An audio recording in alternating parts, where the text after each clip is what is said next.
बिस्मिल्लाहिर्रहमानिर्रहीम। अस्सलाम वालेकुम। Welcome to my channel CGIT forex. आज की इस वीडियो में मैं आपके साथ डिस्कस करने जा रहा हूँ मार्केट के एनालिसिस की बारे में। टेक्निकल एनालिसिस कितनी तरह के होते हैं, किस तरह हम टेक्निकल एनालिसिस मार्केट में कर सकते हैं, और टेक्निकल एनालिसिस इसको बोलते हैं फ़नी तखनियाँ। तो ज़्यादा तो नाम टेक्निकल एनालिसिस हर जगह चलता है, तो इसको हम देखेंगे कि किन चीज़ों का हमें ख्याल रखना चाहिए मार्केट में। अगर हम ट्रेड कर रहे हैं किसी भी पेयर में, या हम किसी भी पेयर में ट्रेड करना चाह रहे हैं, उसको कब तक होल्ड रखें, कब तक नहीं, किस तरह हम अपने चार्ट को समझ सकते हैं, चार्ट को ड्रा कर सकते हैं, तो वो आज सब मैं इस वीडियो में आपको एक्सप्लेन थोड़ा सा करूँगा।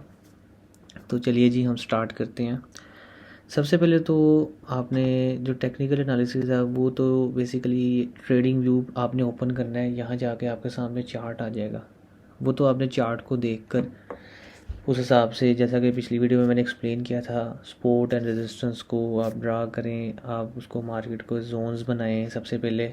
जैसा कि ये आपके सामने एक पेयर शो मैंने किया है, USD CAD इसका नाम है। डेली टाइम फ्रेम पे मैंने इसको पेयर को किया हुआ है। तो इसको अगर चार्ट को देखने के लिए आप सबसे पहले इसकी सपोर्ट्स ढूंढें, इसकी रेजिस्टेंस ढूंढें। ये जैसे कि सबसे पहले ये इसका हाई पॉइंट है, हम यहाँ पे एक रेजिस्टेंस लगा देते हैं।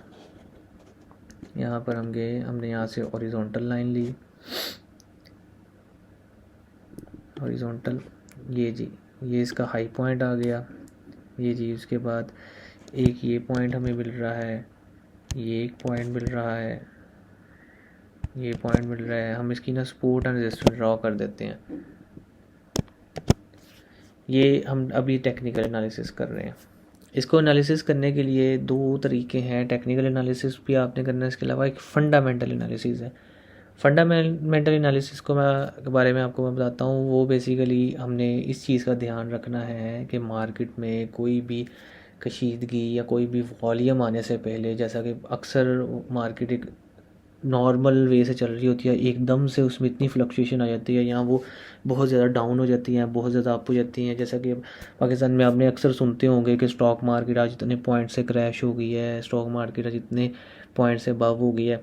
वो बेसिकली उसके पीछे कोई ना कोई न्यूज़, कोई ना कोई वजह होती है। जैसा कि मुल्क में सियासी हालात आपको पता है कितने कशीदा हैं, और इसके अलावा किसी चीज़ की प्राइस बढ़ जाना, बिल्कुल कोई फॉरेन पॉलिसीज़ का चेंज होना, या बैंक इंटरेस्ट चेंज होना।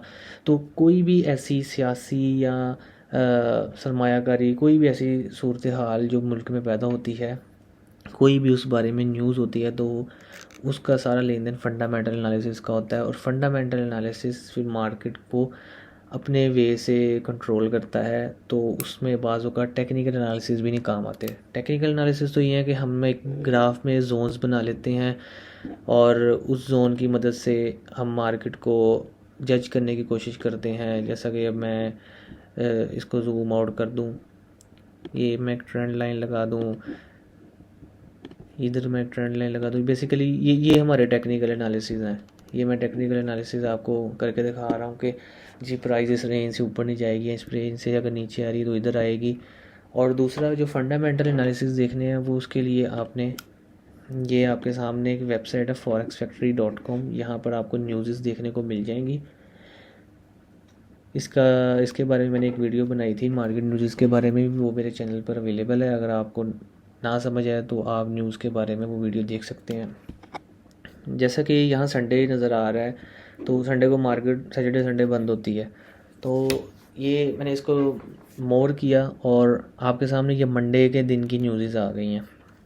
और सपोज़ आप किसी भी पेयर में, किसी भी कंट्री के पेयर में ट्रेड कर रहे हैं, like JPY, euro, USD, CAD और ब्रिटिश पाउंड, जिसमें भी आप ट्रेड कर रहे हैं, आप उस चीज़ का ख़ास ध्यान रखें कि एक तो साइड पे जो टाइम टेबल आ रहा है, और वो जो करेंसी है जिसमें आप ट्रेड कर रहे हैं, तो आप उसका देखें क्या है कि उसकी न्यूज़ तो नहीं है। अगर तो उसकी न्यूज़ है तो आप अगर उस ट्रेड में ट्रेड कर रहे हैं, आपकी ट्रेड लगी है, तो आप कोशिश करें उस न्यूज़ टाइम से पहले पहले आप उस ट्रेड को क्लोज़ कर दें अगर आप प्रॉफिट में हैं। अगर आप नहीं प्रॉफिट में या आपको लगता है कि नहीं मेरा टारगेट पूरा हो सकता है, मैं इसको होल्ड करूँगा, तो आप उसका स्टॉप लॉस लाजमी ला के रखें, ताकि मार्केट अगर ज़्यादा वॉलेटाइल हो, ऑपोजिट हो जाए, तो आपका इक्विटी अकाउंट की बच जाए।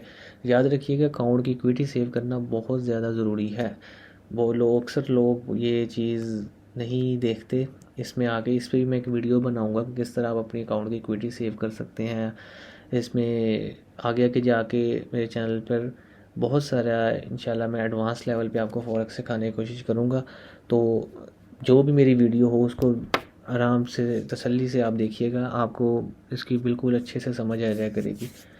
इसके अलावा न्यूज़ के बारे में, जैसा कि आपने देखा होगा जो जब कोविड-19 के दिन थे, तो उस दिनों फ्यूल की प्राइसेस आलमी मार्केट में, इंटरनेशनल मार्केट में कितनी ज़्यादा डाउन आ गई थी। वो उसकी मेन वजूहत यही थी, न्यूज़ इम्पेक्ट कर रही थी उस पर, उस मुल्क की कशीदगी, दुनिया की कशीदगी, माली हालात के मद्देनज़र रखते हुए मार्केट उस पर बिहेवियर कर रही थी। उन दिनों में क्रिप्टो करेंसी का बहुत ज़्यादा, क्रिप्टो करेंसी भी बहुत ज़्यादा डाउन हुई, स्टॉक मार्केट भी गिर गई, क्योंकि मार्केट चलती ही इन्वेस्टर्स की बुनियाद पे है। जब इन्वेस्टर्स इसमें से थोड़ा सा पीछे होने लग जाएँ, तो मार्केट उस टाइम डाउन होना शुरू हो जाती हैं। बैंक्स जब ट्रेड करना बंद कर दें, बेसिकली मार्केट को बड़े इन्वेस्टर्स और बैंक्स ही चला रहे होते हैं। जिस दिन बैंक्स नहीं होते मार्केट में ट्रेड करते, उस टाइम मार्केट का वॉल्यूम भी बहुत कम होता है। जैसे आपने फ्यूल की प्राइस को देखा, इसके अलावा गोल्ड की फ्लक्चुएशन आपने देखी होगी कि किस तरह एक तो पहले क्रूड ऑयल कम आया, बाद में ये बढ़ता बढ़ता बढ़ता अब इस टाइम इसकी कितनी ज़्यादा हाई प्राइस है, आई थिंक $115 के लगभग पर बैरल प्राइस जा रही है इस टाइम। और गोल्ड भी इसी हिसाब से फ्लक्चुएट करता है। रशिया और यूक्रेन की वार का जब सिलसिला चला, तो उस वार के दौरान एक तो गोल्ड और एक तो ऑयल, इन दोनों चीज़ों की प्राइस तेज़ी से आसमानों को चले गई कि इनका एकदम से ट्रेंड इतना ज़्यादा हो गया कि अगर हम उसको टेक्निकल एनालिसिस से एनालाइज करने की कोशिश करें टेक्निकली, तो वो एनालाइज करने से बिल्कुल बेकाबू थी। वो एनालाइज हो ही नहीं रही थी कि वो अपने सारे जोन्स पे जोन तोड़ती जा रही थी, मार्केट एकदम बुलिश। तो ऐसी सिचुएशन में फंडामेंटल एनालिसिस ही काम आते हैं। तो बंदा मार्केट के न्यूज़ के लिहाज से जो भी न्यूज़ इम्पेक्ट कर रही होती है, कोई भी सियासी या समाजी कशीदगी जो मुल्क में हो रही होती है, उस मुल्क के बुनियाद पर बंदा उसको अप्लाई करता है। उसके बाद यूएसए ने रशिया पर सैंक्शंस लगाई, उस पर यूरोपियन मार्केट को भी काफ़ी ज़्यादा नुकसान हुआ। तो ये चीज़ें ना फंडामेंटल एनालिसिस में बहुत बहुत बहुत ही ज़्यादा इम्पेक्ट करती हैं। तो सिर्फ टेक्निकली नहीं, फंडामेंटल एनालिसिस को भी साथ साथ लेके चलना पड़ता है। अगर इन दोनों को आप साथ साथ लेके चलें, तो फिर आपको ज़्यादा अच्छे से मार्केट में समझ आएगी। अभी जैसे ये ट्यूसडे को देख रहे हैं, आपको मैंने एक उस वीडियो में न्यूज़ के बारे में जो मैंने वीडियो बनाई थी, उसमें मैंने एक्सप्लेन किया था न्यूज़ के बारे में कि जो आपके सामने ये फ़ोल्डर्स शो हो रहे हैं, कुछ आपके पास रेड फोल्डर शो हो रहे हैं, कुछ आपके पास येलो फोल्डर शो हो रहे हैं, कुछ आपके पास ब्राउन कलर के फोल्डर शो हो रहे हैं। इन फोल्डर्स में अलग अलग मतलब है। जैसा कि मैंने बताया था, रेड फोल्डर जो न्यूज़ होती है ना, वो सबसे ज़्यादा ख़तरनाक होती है, सबसे ज़्यादा वॉलेटिलिटी होती है। तो आप कोशिश किया करेंगे रेड फोल्डर न्यूज़ जो हो ना, अगर आप उस पेयर में ट्रेड कर रहे हैं, लाइक ये यूएसडी की न्यूज़ है, 7 बजे का यहाँ टाइम है ट्यूसडे को, अगर आप ट्यूसडे वाले दिन यूएसडी के किसी भी पेयर में, GBP USD, USD CAD, NGD USD, किसी भी पेयर में आप ट्रेड बाय एंड सेल की कर रहे हैं, तो आप सबसे पहले इसका डाटा रीड करने की कोशिश करें। अगर आपको इसका डाटा समझ में आता है, आपको लगता है कि आप सही पोजीशन में ट्रेड है, तो आप उसको होल्ड रखें। अगर आप डाउटफुल हैं या आपको लगता है कि जो मेरा प्रॉफिट में ट्रेड जा रही है वो भी लॉस ना हो जाए, तो आप उसको टाइम से पहले पहले क्लोज़ कर दें और न्यूज़ टाइम में मार्केट के ट्रेंड के हिसाब से आप ट्रेड पकड़ने की कोशिश करें। तो ये फंडामेंटल एनालिसिस के लिए न्यूज़ को देखना बहुत ज़रूरी है। इसके लिए एक ये वेबसाइट है और एक ये करेंसी स्ट्रेंथ के बारे में, करेंसी स्ट्रेंथ मीटर है, इसमें करेंसी स्ट्रेंथ के बारे में आपको बताते हैं। इसके लिए भी मैंने अलहदा सी वीडियो यूट्यूब पे अपलोड की हुई है, how to check currency strength, वो आप वहाँ से एक्सप्लेनेशन उसकी देख सकते हैं। आप अगर किसी भी पेयर में ट्रेड कर रहे हैं, किसी भी आपने पेयर बनाया है like GBP USD, GBP euro, GBP JPY, तो ये आपको स्ट्रेंथ बता रहा है। जैसे कि अब ये CAD है, बहुत सुपर स्ट्रॉन्ग है और JPY बिल्कुल डाउन है। तो अगर हम इनका पेयर लेंगे CAD JPY, तो ऑब्वियसली CAD स्ट्रॉन्ग है, तो CAD CAD JPY अपवर्ड जाएगा, मार्केट बाई की तरफ जाएगी। इसी तरह अगर आप USD CAD लें, USD नॉर्मल है और CAD सुपर स्ट्रॉन्ग है, तो इस तरह USD CAD डाउनवर्ड आएगा क्योंकि CAD वीक है। तो जो पहला पेयर अगर वीक या स्ट्रॉन्ग हो, उस पोजीशन में मार्केट जाती है। अगर पहला पेयर आप कोई पेयर बना रहे हैं NZD USD, तो NZD पहले आ गया, अगर NZD स्ट्रॉन्ग हुआ तो वो ओबियसली बाय में जाएगा, अगर NZD वीक हुआ तो ओबियसली वो सेल में जाएगा। तीसरे नंबर पे आप और भी वेबसाइट जो देख सकते हैं, जो मैं वेबसाइट्स देखता हूँ, आपको उनके बारे में मैं बता रहा हूँ। ये एक और वेबसाइट है investing.com के नाम से। यहाँ पर भी ये देखें, आपके सामने न्यूज़ आ रही हैं, आर्टिकल्स आ रहे हैं ये डॉलर्स के बारे में। Japanese government spokesman says question needed on inflection, ये सभी पेयर्स के, सभी कंट्रीज़ की डिफरेंट न्यूज़ यहाँ ना ये आपको देखने को मिला करेंगी। तो लाजमी कोई भी आप ट्रेड करने से पहले टेक्निकल और फंडामेंटल एनालिसिस को लाजमी मद्देनज़र रखा करें। अब आ जाते हैं हम अपने चार्ट पर। इसको हम टाइम फ्रेम छोटा कर देते हैं, इसको हम 4 आवर टाइम फ्रेम पे ले आते हैं। जैसा कि आपके सामने ये मार्केट, आज सैटरडे का दिन है, संडे हो गया है, तो ये मैंने सपोर्ट क्रिएट की हुई है ये वाली। तो ये इसकी प्रीवियस तो एक ये बनती थी सपोर्ट, इसको ये ब्रेक कर दिया हुआ इसने।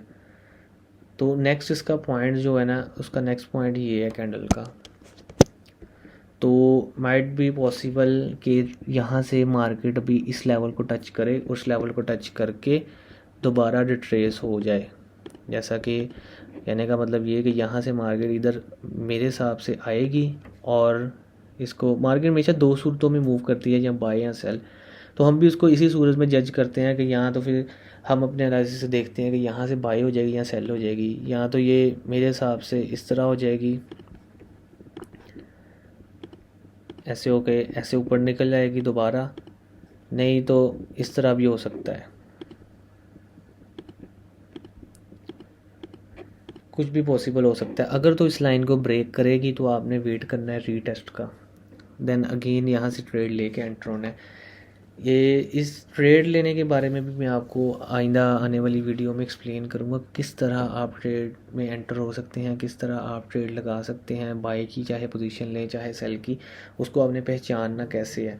तो ये जी एनालिसिस के बारे में मैंने आपको भी बताया है। तो आप जब भी ट्रेड करने लगें तो आप लाजमी टेक्निकल और फंडामेंटल एनालिसिस को मद्देनज़र रखते हुए आप ट्रेड करें। तो इसी के साथ मुझे इजाज़त दीजिएगा। अपना बहुत सारा ख्याल रखिएगा। मेरी वीडियो पसंद आई तो लाइक ज़रूर कीजिएगा, चैनल को सब्सक्राइब कीजिएगा, बेल का आइकन ज़रूर दबा दीजिएगा ताकि मेरी आने वाली वीडियो का नोटिफिकेशन आपको मिल जाए। मुझे इजाज़त दीजिए। अल्लाह हाफ़िज़। मिलते हैं इंशाल्लाह नेक्स्ट वीडियो में।